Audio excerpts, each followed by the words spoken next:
So guys, let's start the third demo lecture for all the people who are watching the recording. हमने और दो demo lectures किए थे. One was on quants and the other was on English. If you're watching it on YouTube तो उनकी link शायद description में होगी. If you're watching it on my app तो तुम्हें वहीं पे miscellaneous section में मिल जाएगा. So let's start with the demo session. Logical reasoning. LR में तीन main types होते हैं. एक होता है LR puzzles, दूसरा होता है LR standalone, and the third one is critical reasoning.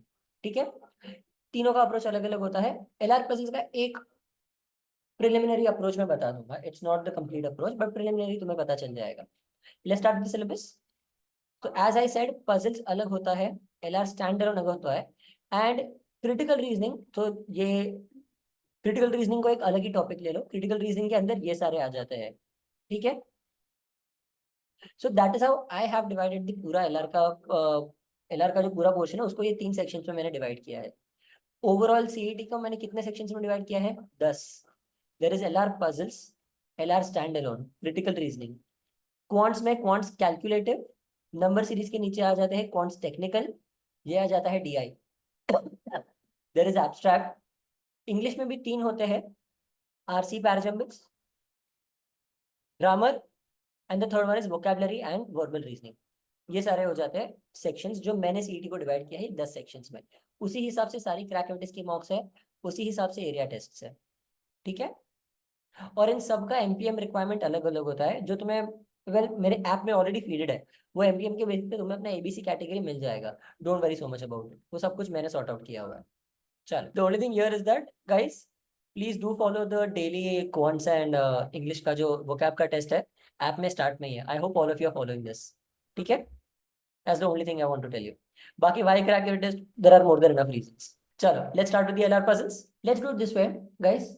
ये एलआर पजल के मैं तुम्हें 5 मिनट का टाइम देता हूँ. Solve the LR puzzle by yourself in the 5 minute that I give you. देखते हैं कितने लोगों का होता है. सॉल्व इट हो जाए तो raise your hand, I will wait for it. Till then I am pausing the video recording. जो लोग लाइव नहीं है, जो लोग रिकॉर्डिंग देख रहे हैं, please pause the video by yourself. Timer लगाओ और उस हिसाब से देखो. चलो start. In a warehouse there are 8 boxes having medicines. ये 8 अलग अलग मेडिसिन है. They belong to different companies A से एच तक, but not in that order. Each box has a number written on it from 1 to 8. Okay guys, first of all I'm saying this is not a easy level puzzle. People who are new, don't get worried अगर तुम्हें नहीं समझे. ये है थोड़ा tough kind का. People who are old, please understand that this is a puzzle जो तुमसे सॉल्व होना चाहिए था. This is definitely worth solving. और ये पक्का सॉल्व हो सकता था. अगर तुमसे नहीं हो रहा है सॉल्व, ये अप्रोक्सीमेटली 4 से 4.5 मिनट जितने में सॉल्व हो सकता है पजल. सिर्फ 2 केसेस बनते हैं और कोई केसेस नहीं बनते, जिसमें भी मैं बोलता हूँ केसेस के साथ सॉल्व ही मत करो, विदाउट केसेस सॉल्व करो. Also my way of solving puzzles, what I solve in the end teach in the crack activities के lectures is going to be different than this. I'm not exactly using the same method, but I'm using a good enough method in this question. That method I would prefer keeping only to crack activities के lectures. पर अभी के लिए we are solving in the way that normally it is to be solved. So there are 3 puzzles between A and box of combiflam. तो हम ये यहाँ पे लिख देते हैं A dash dash dash Combiflam, but उनके बीच में I will put an arrow that is interchangeable. इसका मतलब क्या है? कॉम्बीफ्लेम आगे भी हो सकता है या पहले भी आ सकता है, बाद में भी. पहले भी आ सकता है, बाद में भी आ सकता है. Because what why is the arrow extremely important? Because exam के टाइम जब तुमने वहां पे 500 क्लूज लिखे हुए हैं एंड उसके बाद जब तुम उसे सेट करने जाओगे, तुम्हारे दिमाग में नहीं आएगा दैट ये आगे पीछे भी हो सकता है. Because sometimes it is given that A is 4 places above Combiflam. तो उसका अलग होता है, उसमें एरो की जरूरत नहीं है. बट यहाँ पे ए ऊपर नीचे कहीं भी हो सकता है, आई डोंट नो.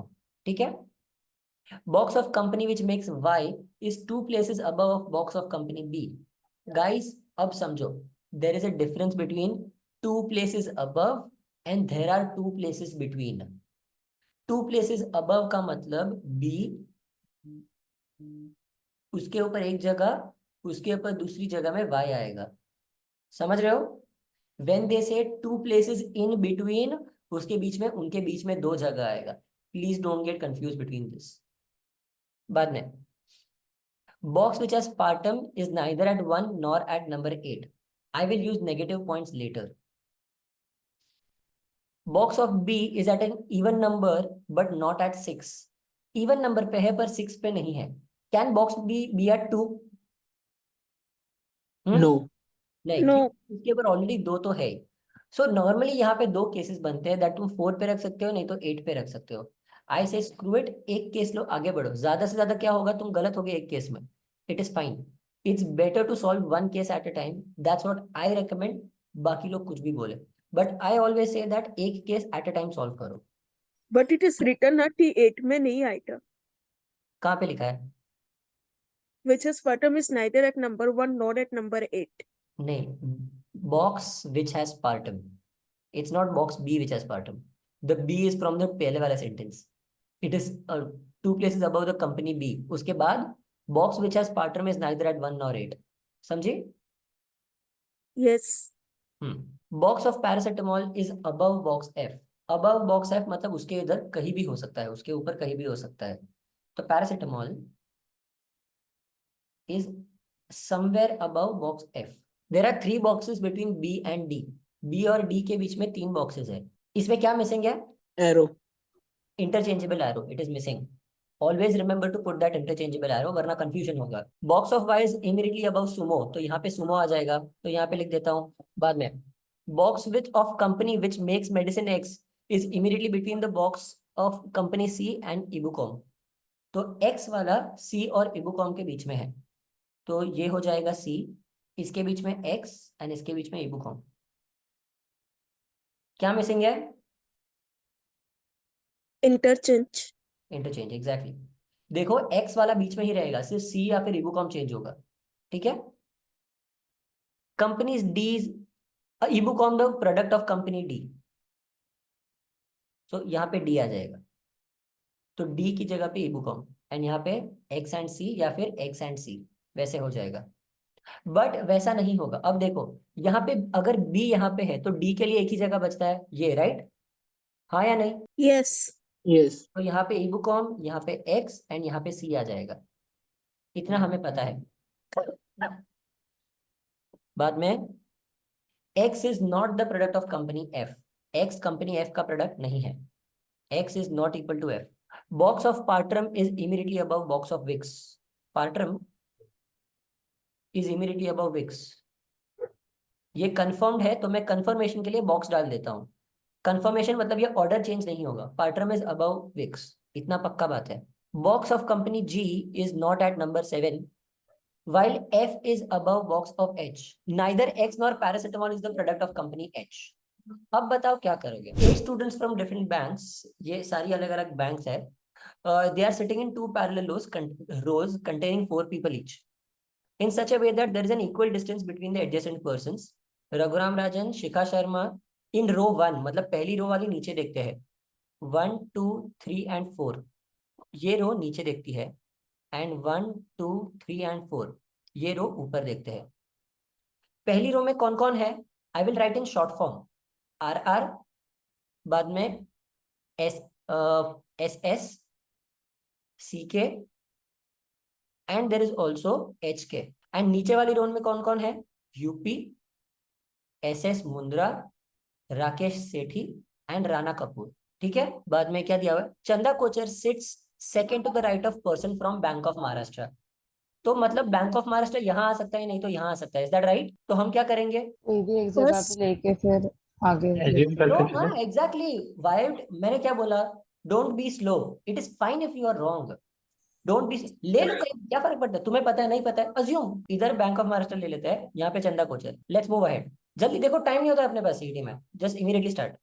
चंदा Kochhar sit second to the right of person from bank of Maharashtra, Rakesh Sethi is immediate neighbour the person faces person from bank of Maharashtra, तो राकेश सेठी यहाँ पे आ जाएगा। बाद में only 1 person sits between Rakesh Sethi and the person from PNB, तो PNB यहाँ आ जाएगा। The immediate neighbour of person from PNB faces Canara bank, तो ये Canara bank. The person from UCO faces the person from oriental bank of commerce, UCO oriental bank of commerce के सामने है। देखो हर जगह पे एक एक बैंक है, ये एक ही जगह पे जहाँ पे दोनों फ्री है, तो यहीं पे आ सकता है, यूसीओ नहीं तो ओरिएंटल बैंक। कौन सा कहाँ आएगा नहीं पता है, let's keep it as that for now. Rakesh Sethi is not from OBC, so he has to be from UCO, तो यहाँ आ जाएगा OBC. UP is not from PNB, तो UP does not face bank of Maharashtra, तो यूपी यहाँ आ जाएगा। SM faces the person from Dena bank, तो एसएम यहाँ आ जाएगा, यहाँ पे आ जाएगा Dena. The one who faces Rana Kapoor seats to the immediate left of Raghuram Rajan, Rana Kapoor के सामने वाला immediate left of Raghuram Rajan है, तो यहाँ पे रघुराम राजन होगा। Okay, Shikha Sharma does not sit at any of the extreme ends, यहाँ पे अपना अजम्पशन गलत हो गया। शिखा शर्मा के लिए जगह बचा एक्सट्रीम एंड छोड़ के? नहीं। इसका नहीं मतलब सर। क्या? अपना अजम्पशन गलत है। कौन सा वाला अजम्पशन गलत है? फर्स्ट वाला bank of Maharashtra bank of Maharashtra. चलो एटलीस्ट हमें अब पता है with guarantee that bank of Maharashtra left में नहीं है, तो यहाँ पे आ जाएगा सीके। बैंक ऑफ महाराष्ट्र के सामने वाले के बाजू में कौन बैठता है? उर्जित पटेल ना, राकेश सेठी। Rakesh Sethi is immediate neighbour, तो या तो मैं राकेश सेठी को यहाँ ले सकता हूँ, नहीं तो यहाँ ले सकता हूँ। क्या फर्क पड़ता है, ले लो किधर भी। लेट्स टेक यहाँ पे राकेश सेठी, यहाँ पे तो पीएनबी यहाँ आ जाएगा। बाद में राकेश सेठी का इमीडिएट नेबर कैनरा बैंक को फेस करता है, ऐसा हो सकता है क्या? नहीं, the immediate neighbour no sir. नहीं, No, sir. Rakesh Sethi is immediate neighbor of the person who faces Bank of Maharashtra. One person between Rakesh Sethi and PNB. Immediate neighbor of PNB faces Canara Bank. तो ये Canara bank. उसके बाद person from UCO faces the person from OBC, तो ये OBC आ जाएगा। नहीं, Rakesh Sethi is not from OBC, ऐसा दिया है ना। हाँ, तो यहाँ पे यूसीओ आ जाएगा एंड यहाँ पे ओबीसी। तो यहाँ पे कौन सा वाला बचा? चलो अब एलआर स्टैंडअलोन उठाते हैं। स्टैंडअलोन मतलब जो सिंगल सिंगल बेसिक क्वेश्चंस होते हैं, family tree, profit family tree, बाद में सिलोजिज्म्स, ये सब जो भी छोटे छोटे टॉपिक्स हो गए जिसमें सिंगल सिंगल क्वेश्चन आता है, वो सारे एलआर स्टैंडअलोन में आ जाते हैं। Let's start with the questions directly. If k means subtracted from, l means divided by, m means added to, and d means multiplied by, n means remainder when divided by, 522 l 18, 522 divided by 18, 18k, k is subtracted from 6, subtracted from 6, m 11, m is added to 11 plus 11, and d 4, d means multiplied, the whole multiplied by 4, 11 multiplied by 4, तो यहाँ पे क्या आ जाएगा? 44, the whole इसका remainder when divided by 12, 522 divided by 18 कितना आ जाएगा? 9 into 50 27 आए 9 into, हाँ अच्छा वैसे बोल रहा है 9 into 58 29 sorry 29 it's okay.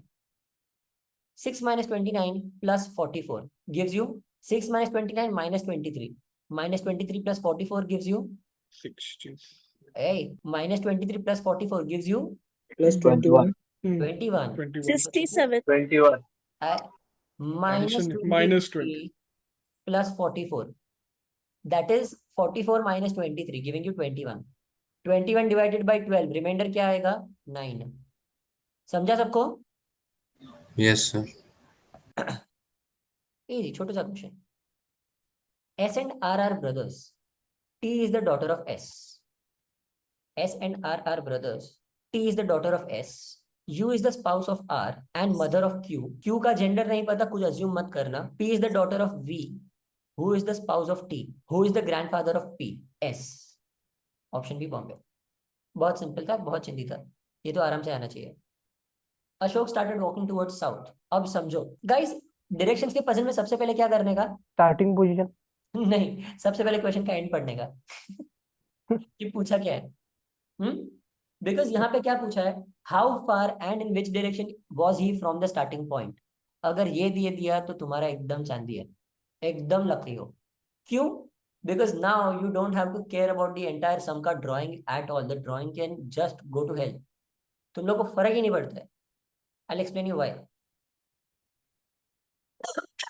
All you have to do is make a compass. Started walking south, 50 meters chala. Took a right turn, walked 30 meters. Took a right turn, walked 100 meters. बाद में right लिया, यहाँ पे right लिया. He again took a right turn and walked 30 meters. And stopped. वो नीचे 150 गया और राइट में 60 गया। So basically this is making a triangle, ऐसा वाला ट्रायंगल बन रहा है। यहाँ पे 150 एंड यहाँ पे 60। समझ रहे हो? In which direction is he from the starting point? बोलो, तुम्हें फर्क ही नहीं पड़ता कि वो कहाँ चला। वो ड्रॉइंग ऐसा, वो ऐसा ऐसा ऐसा, ये वाला ड्रॉइंग मत करना, ये अनोइंग होता है। जरूरी नहीं है ये करने का, सिर्फ कॉम्पस ड्रॉ करो, हो गया तुम्हारा काम। बोलो जल्दी, किधर है वो? North north. अबे नॉर्थ में कैसे है वो? यहाँ से चालू किया था उसने। सर एक बार प्लीज रिपीट। सर वो शायद 50 मीटर्स नॉर्थ है, क्योंकि आपने जो स्टार्टिंग में लेफ्ट लिया था राइट की जगह फेसिंग साउथ से, स्टार्टेड वॉकिंग साउथ। अच्छा, and sorry, then he took 50 meters right. right. हाँ Okay, I'm sorry. Yes sir, I आपने made a लेफ्ट ले blunder. लिया। I'm really sorry about this. 50 metre north आना चाहिए। वो मैं तुम लोग को मेथड समझाने के चक्कर में मैं थोड़ा मेरा चला गया दिमाग। सर एक बार रिपीट। हाँ, don't worry, I will repeat. रुको, ये सभी इरेज कर देता हूँ जो है ये, so I will get more space to explain it. So guys understand this, that जब भी हमें कुछ भी दिया गया है, when the question says how far and which direction from the starting point, तब सिर्फ ये करना, ओनली ड्रॉ द कॉम्पस, ऐसा कॉम्पस ड्रॉ करो। बाद में देखो वो ऊपर नीचे कहाँ जा रहा है, वो इसमें ही ऐड करते रहो। He walks towards the south and walks 50 meters, right? उसके बाद साउथ में जाके राइट मुड़ता है, बट जब मैं साउथ देख रहा हूं, मेरा राइट इज एक्चुअल में लेफ्ट, तो साउथ चल रहा है, took a right turn, walk 30 meters. Please start taking mocks regularly. I hope all of these 3 demo sessions were helpful for you. Whoever sat for the 3 demo sessions, thank you for that. And अगर कुछ भी और help चाहिए, if you are out on YouTube, तो YouTube पे comments में डाल दो, and if you are watching it on my app, तो फिर ऑफिशियल नंबर पे पूछ लो, ठीक है? चलो, by the people watching recording.